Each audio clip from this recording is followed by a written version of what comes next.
Hello, my name is Roy Harris, and I am a euphonium player uh, slash trombone player. Formerly with the U.S. Marine Band, I played euphonium from 78 to 82 in Okinawa and Second Marine Division Band, where I finished my tour. Then I got out for about 3.5 years, and I was asked to come into the Army Band as a trombone player, and I did that for 4.5 years. Got out in '91, and I still love the euphonium very, very much. And today I have two incredible euphoniums. I happen to be fortunate enough to own both of these. Very fortunate. I wanted to do a comparison video of these two horns because it's very rare that you would see both of them in the same room or owned by the same owner. This here is a 2022. I bought this in 2022. It's an Adams E3 silver plated 0.60 yellow brass bell, silver plated. This horn here is a 2013 Hirsbrunner. They both have 12-inch bells, and they're very, very similar. As you know, Adams bought the tools that Hirsbrunner had when Hirsbrunner went out of business somewhere around, I think, 2015. Not real sure about that. Oh, and by the way, please comment. If you know more than I know about this, I would love to learn, because I love to learn about euphoniums, all euphoniums. But I think they went out of business around 2015, and Adams definitely bought the tools.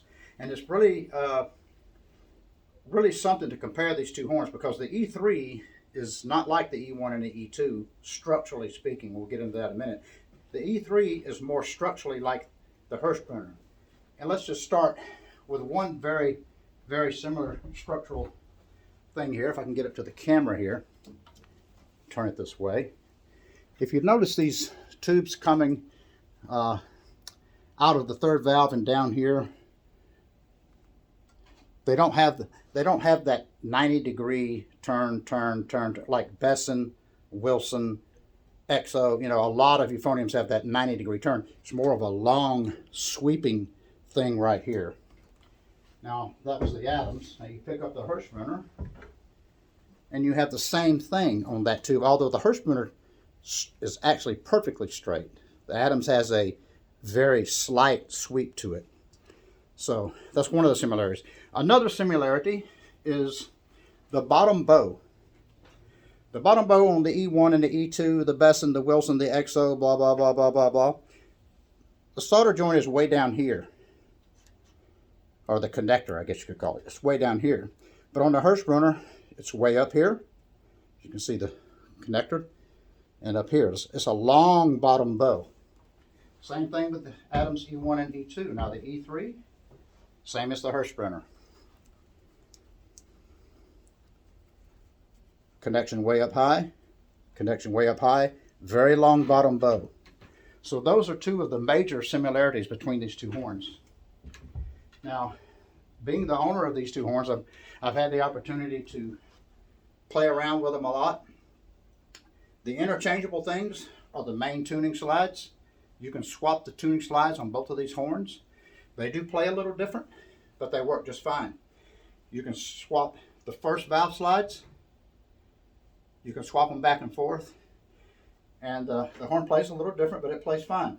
The second and third valve, they're not made exactly the same, but they're very close. Like I said, both are 12-inch bells, and the throat of the bell here, which is where the bell swells, I don't see much of a difference in the actual circumference. They seem to be pretty much the same. Now, one unique feature about the E3 that most of you know about is this thing called the adjustable gap receiver. You can adjust the receiver. This part right here is about that long. That's called the receiver. And of course, this is the lead pipe, as you know. You can adjust it to be closer to the lead pipe or further away, and it changes the response, changes the sound. So that's something very unique to all Adams euphoniums, and I like that feature. Now, the Hirsbrunner has a receiver that screws in and out. So if I can get it on the camera angle here. Okay, there we go. That's perfect. They screw in and out. This is the large one. And the reason I'm using the large one today is because the Adams has a large one. A lot of times when I play the Hirsbrunner, though, I will use the medium Euro shank because Dr. Brian Bowman many years ago, I think it was about 30 years ago, I spoke with him about the Hirsbrunner I was preparing to play Endearing Charms, and we got in a conversation, and he seems to think that the medium, this is the Euro shank, that's the Euro size, and this is the small shank. You can also have a small, medium, or large with the Hirsbrunner.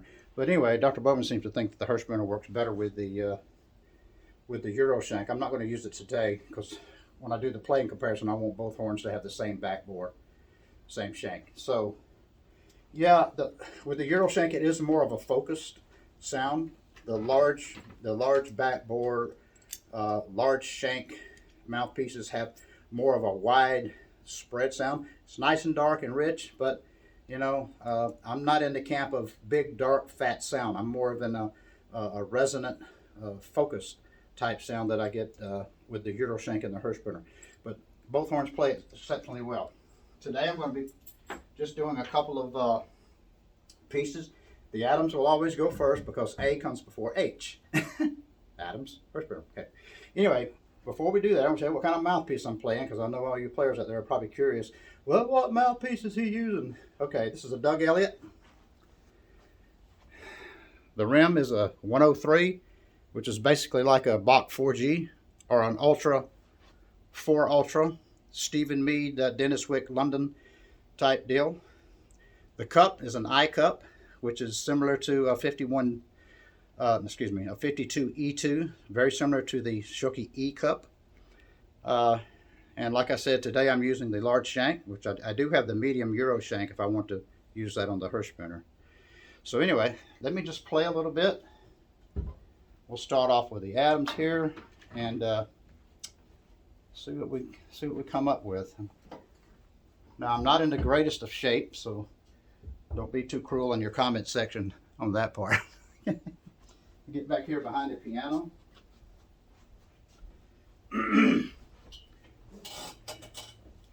I know the camera's pretty far away, but that's okay. This is just a little instructional video.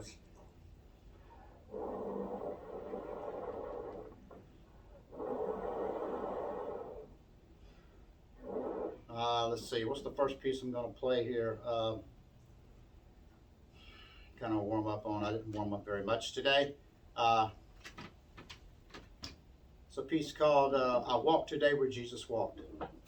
It's a very good operatic style vocal piece. I've heard several singers sing it, and as you know, the euphonium, in my opinion, is the closest thing to the human voice in the form of a wind instrument because it's so mellow, rich, resonant, and it sings, if I'm playing it correctly.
over to the Hirsbrunner. Now the Hirsbrunner is probably going to have a brighter sound. And I was going to talk about this earlier, but I'll go ahead and talk about it now. As I said, the Adams is a .60 gauge metal, the bell. The Hirsbrunner, I think, is a .80, because when you pick the Hirsbrunner up, it's heavier. You can feel it. It's very well constructed, by the way. And I'm very blessed or fortunate to have this horn, to have both of them. My biggest problem with these two horns is that when I go to do a gig somewhere, I can't decide which one to take. Oh yeah, poor me, right? I don't mind being upset about that. So anyway, all right. I don't think I put much air through the Hirsbrunner. Let me see if my slides are right. By the way, I bought this horn. I got to tell you the story real quick. I played a Hirsbrunner back in the 80s and 90s, and I sold it. And it was one of my favorite horns. And when I went to buy a top-of-the-line horn, I went to New Jersey, I went to Chicago, I went all over the place looking for a Hirsbrunner in 22. But since they had closed down production around 2015, you couldn't hardly find one. I found one, but it was just totally wore out.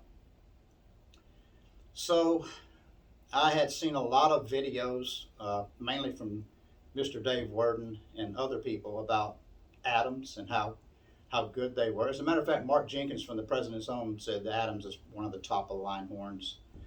So I bought the Adams E3, had not played it, and I was very happy with it. I am very happy with it. But last Thanksgiving of 23, I was just playing around on eBay, and boom, I saw a Hirsbrunner. But it wasn't just any Hirsbrunner. This thing was in mint condition. 24 photos. And I just could not believe my eyes. Come to find out, the Mighty Quinn Brass up in Washington had it. And I called them, and they gave me a good price, and I'm like, oh boy. So now I'm going to have a Hirsbrunner and an Adams E3.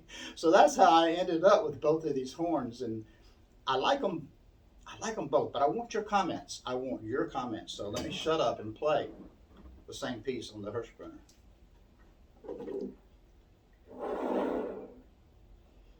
That tune the slide in the right spot. Okay. Here we go.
Excuse the note that I kind of scooped there. Now I'm going to go back to the Adams, and I'm going to play something that's a little bit more tonguing involved. I'm going to play the Trio to a March, the Melody Shop, but I'm not playing the fast part. And I know, don't get excited there. Don't really want to do the fast part. I'm going to do the melody to the Trio, because that's one of my favorite March Trio melodies. And it's called The Melody Shop by Mr. Carl King. So here we go, a little bit of tonguing. Ah, that was better.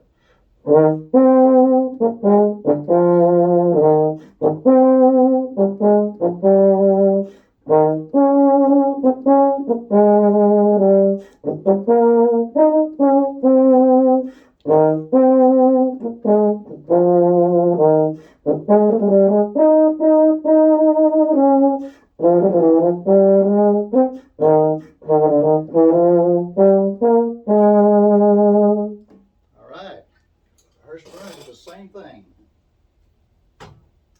Once again, please send your comments. Please send your comments. Very rare that we would have these two horns on the same video. I've never seen it before. All right, Trio to Melody Shop.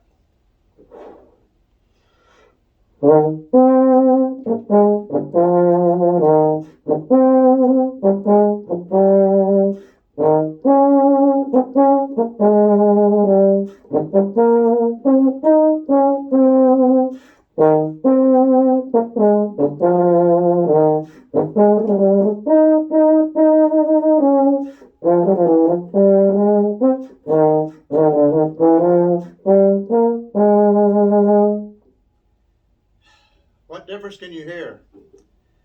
I know they play a little bit different. They respond a little bit different because I'm the one behind the horn and I can feel a difference. That's just a personal thing though. But I want to know what you hear. Let me play something else. Go back to the Adams.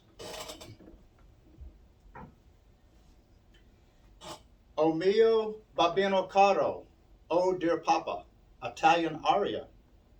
I'm sure you've heard it before. It's in the key of A flat. I think I'm going to do it in G flat. I like it in G flat. I like how the euphonium sounds in G flat. I'm probably strange because I also like the key of B.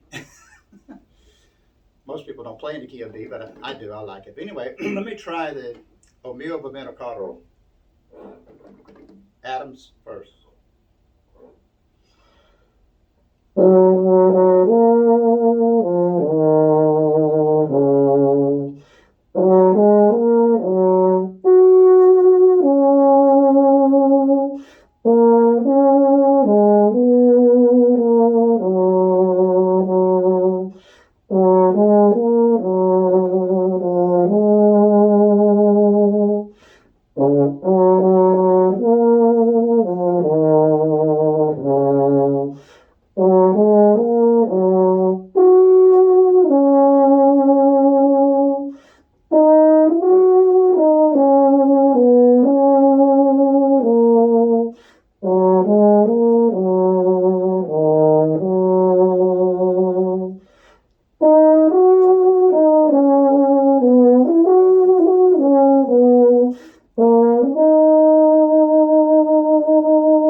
Nice. Love that piece. Once again, sorry about the scoop notes, but this is a raw video, no editing. Although my camera lady over here, Miss Pat, she would be more than willing to edit, but I'm trying not to take up too much of her precious time. I really not, because she was kind enough to do this video. I'm not up on video stuff. I don't do that kind of thing, but she's really good at it. She's going to put it on YouTube for me. So let's do on the Hirsbrunner, O mio bambino caro. Oh, the Adams, the gap receiver. Maybe wondering, I'm using about 2.5 turns. If you run it all the way in, I back it out about 2.5. That's about what I use on the gap receiver. Sometimes 3, depending on the shank that I'm using. That seems to work better for me, but everybody's different. Here we go. It's a little hard going back and forth between these two horns because they respond differently. They both respond great, but they're just different. I think I have a tendency to overblow the Hirsbrunner. It seems to be a little bit easier on the response, but let me see if I can do the adjustment. Here we go.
Okay, so there we have it, Adams and Hirsbrunner. I hope you enjoyed this video. I don't really know what else to add.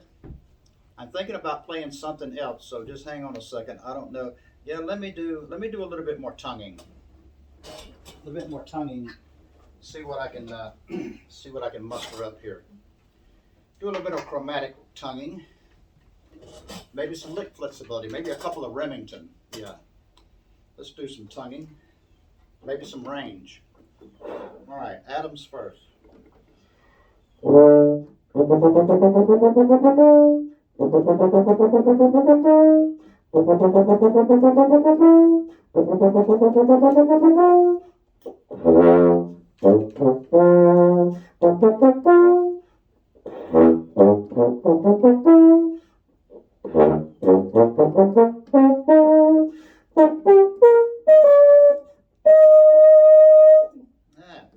Haven't been up there today yet.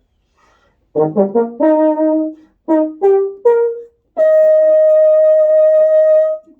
right, let's do some Remington slurs. Alright,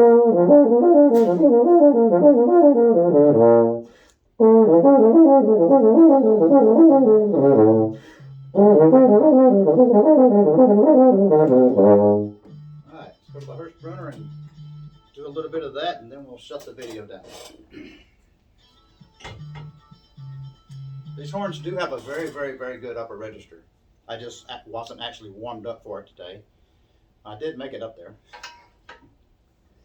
Okay, let's do some tonguing. That's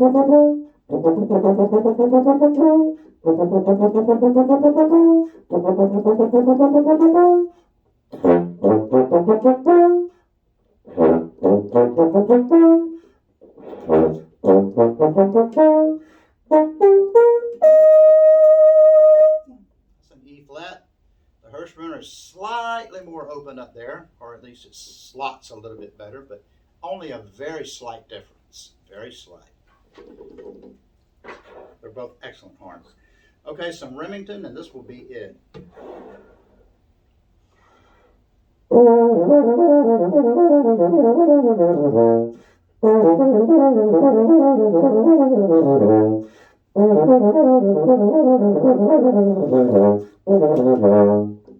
That's it. We're going to shut off the camera, and please send your comments. Please send your comments. We want to hear your comments.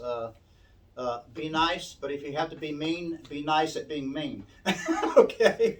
And I'm really looking forward to your comments. I want to hear what you have to say about, not necessarily my playing, because, you know, it's here or there or whatever, but the two horns. I want your honest opinion about the sound and whatever intonation you had. Like I said, this is raw video. There is no pitch correction here. The camera's just been running the whole time. And now I'm going to shut up, and you send your comments, and thank you very, very much.